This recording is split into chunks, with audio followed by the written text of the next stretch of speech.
Hi class, I spoke to Boris about our problem with images shrinking when you print over to the new Epson printers, the printers Atkins, Shore, and Weems. There's a little bit of a difference in the way that the driver handles page sizes with those printers. Here's what we need to do. If we're going to print, for instance, a 16 by 11 inch print in PaperCut, then we actually need to send a document over through PaperCut that is 15 by 10 inches. PaperCut will add a half-inch border to each side of the print so that we end up with a 16 by 11 inch piece of paper with a 15 by 10 inch print on it, or a 15 by 10 inch printable area. In Page Setup in Lightroom, come in, make sure you format for any printer, and on Paper Size, go ahead and click Manage Custom Sizes, add a custom size, title it 15 by 10 in this case.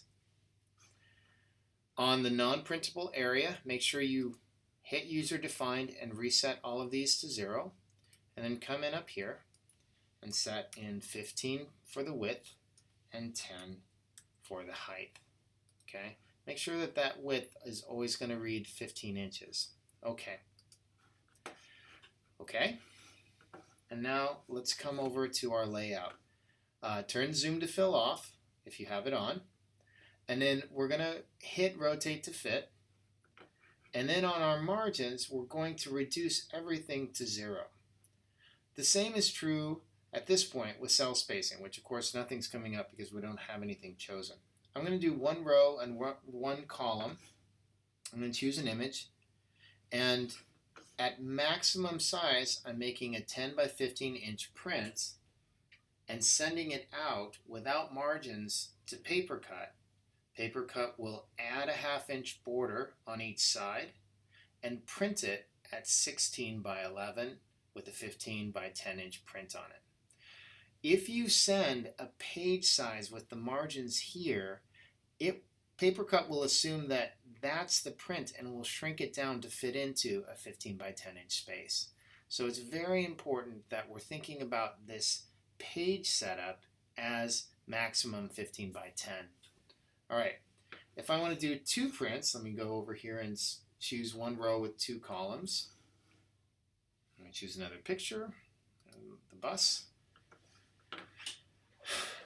I don't have to worry about this and this because I still have a 15 by 10 inch printable area, and my images are sitting in that at their maximum size at this point in time, which in cell language is 7.5 inches wide. This is right here to here is 7.5 inches, and in terms of height is 10 inches from here to here. If you want to make the cells directly correspond to that, you can pull this over like so.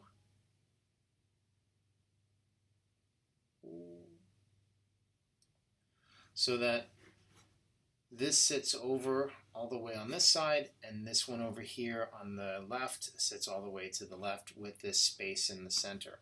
That gives you a maximum area in terms of the ratios of basically 6.7 by 10 inches. It's not necessary to do this in particular. You will have this nice space in the middle, 1 inch and 0.64 of space to cut. The printer will give a ½ inch on the right, and over here a ½ inch on the left, ½ inch at the top, ½ inch at the bottom to equal out to 16 by 11. I think that's pretty much it. If you have any questions, we'll go over this on Wednesday. This video only exists to help get you to that point. Okay, have a good day.